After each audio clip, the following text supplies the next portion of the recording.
Read what Uganda Railways told Parliament in their report, and three things stand out, or you can say they jump out. The first thing is the money. The corporation says that after many years of underinvestment, they have left it with an estimated 1.5 trillion maintenance backlog. That is 1.5 trillion. That is not a mere pothole. That is a system that has been eating itself for years while nobody watched. Secondly, where the deaths happened. The report says that majority of railway accidents in Uganda often happen at railroad crossings.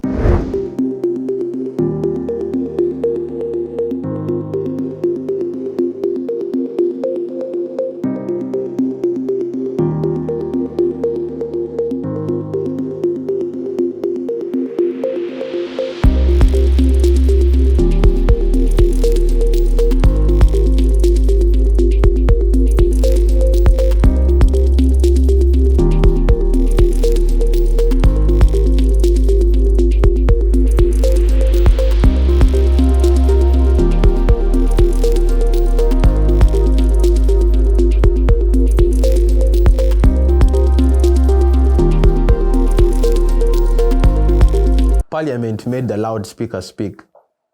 Last week in the morning, as I was on my way to work, just near the Electoral Commission is a railway line. And packed next to that railway line was an interesting loudspeaker. This loudspeaker had the most interesting gospel you would actually hear early in the week. It said, "Do not walk on the railway line. Border riders, do not ride too close to the rails. You will die." Now, that is actually correct. Everything in that statement is actually correct. It might as well even be the most correct thing anybody says in this country all week. I ended up stopping anyway, not because the warning was wrong, but because I wanted to know, why was it being said then? I asked myself, why is Uganda Railways suddenly this serious? Why that deep? Why this week and why that road? And then I remembered. What I remembered are a set of drillings that happened.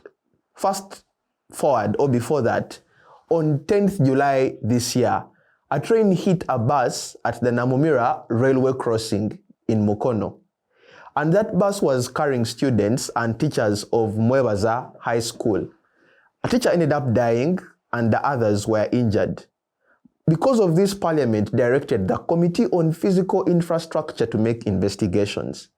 And Uganda Railways Corporation ended up appearing before that committee on the 24th of July.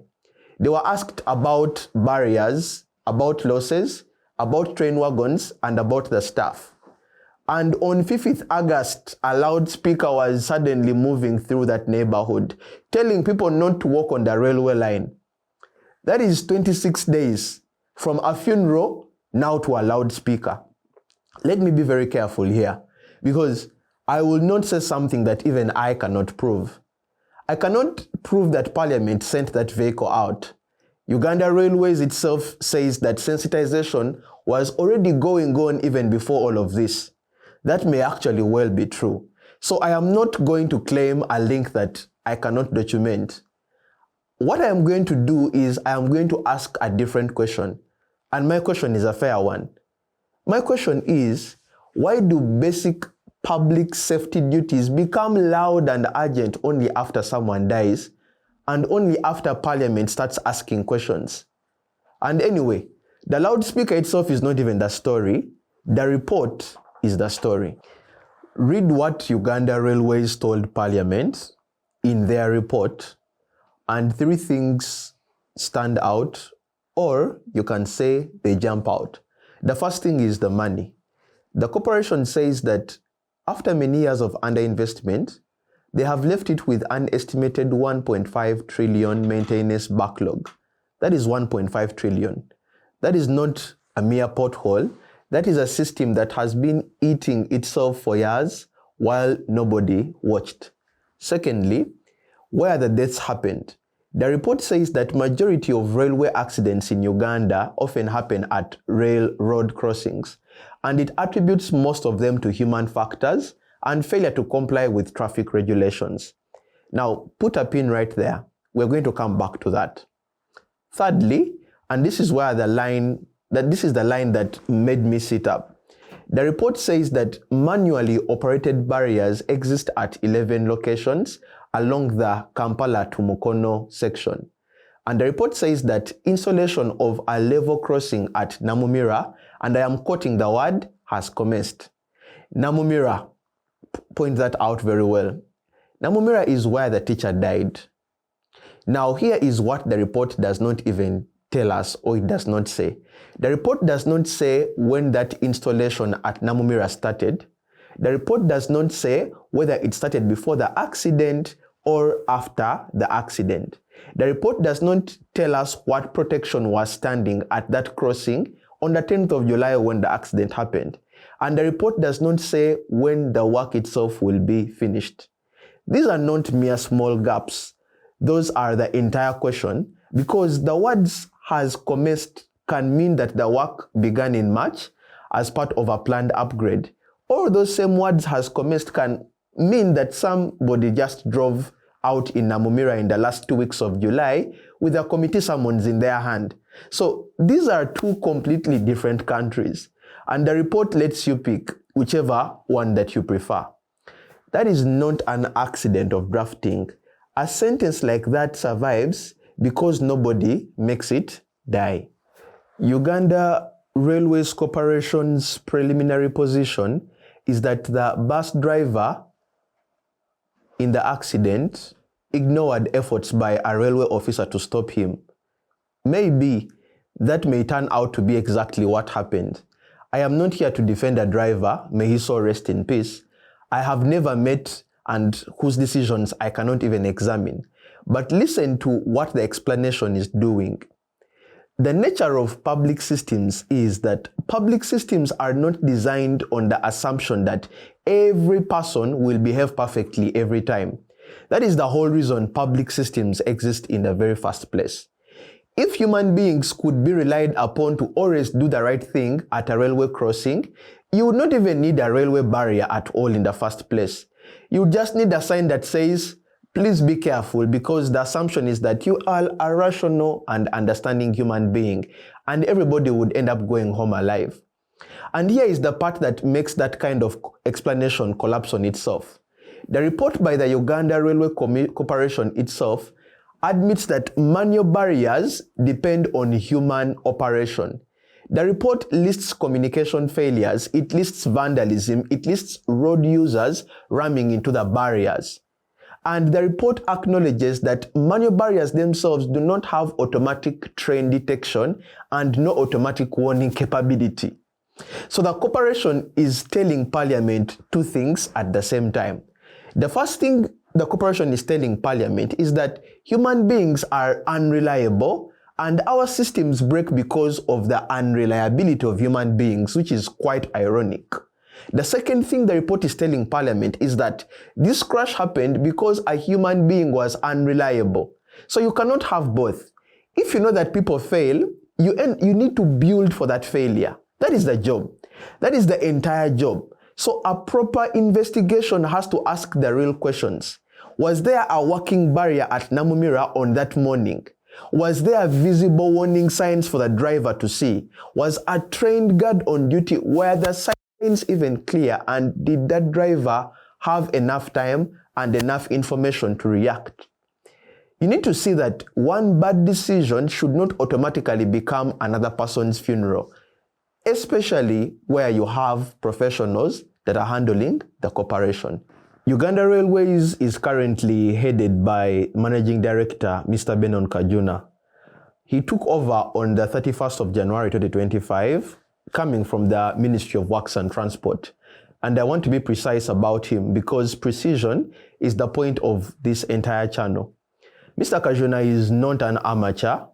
He is a transport economist who holds an MBA from the Eastern and Southern African Management Institute. He also has a master's degree in economic policy management from Makerere.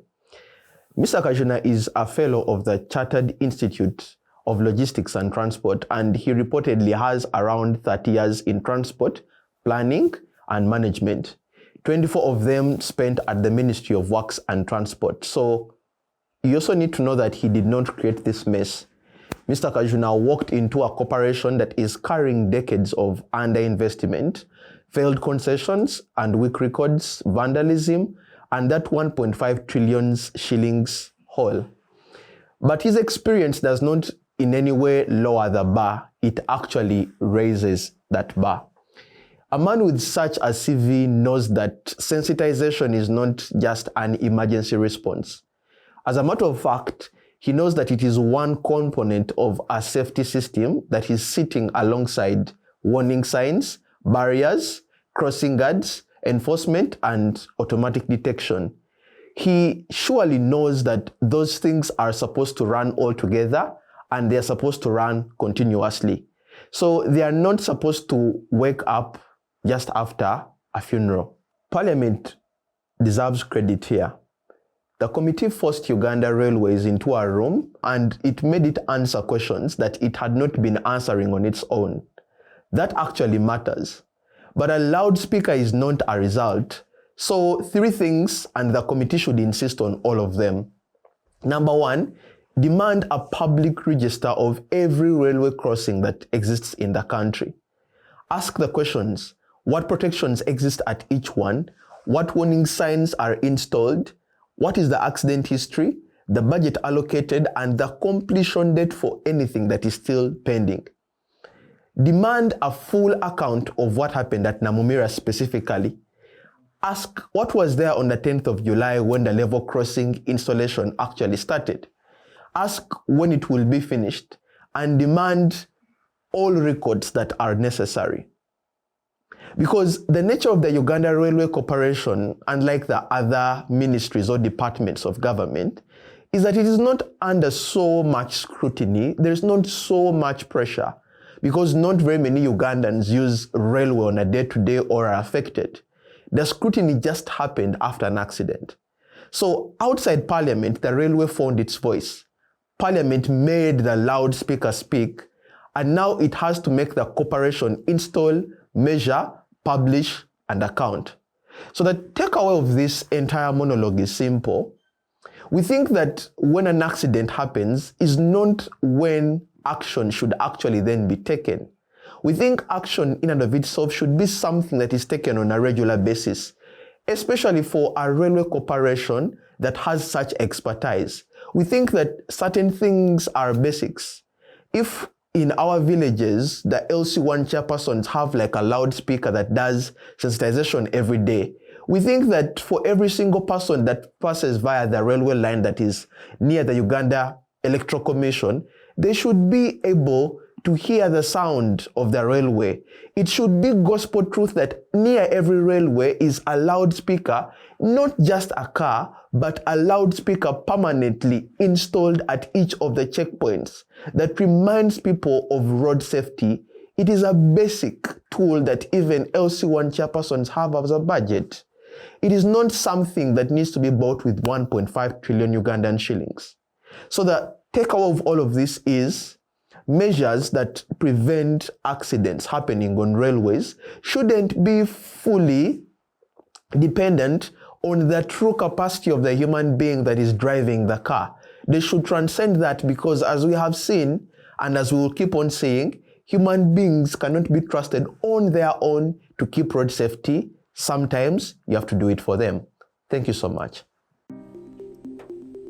Thank you for listening to the Policy Digest, a Center for Policy Analysis podcast that explores how African societies are governed and how people and their leaders are shaping the future of their communities.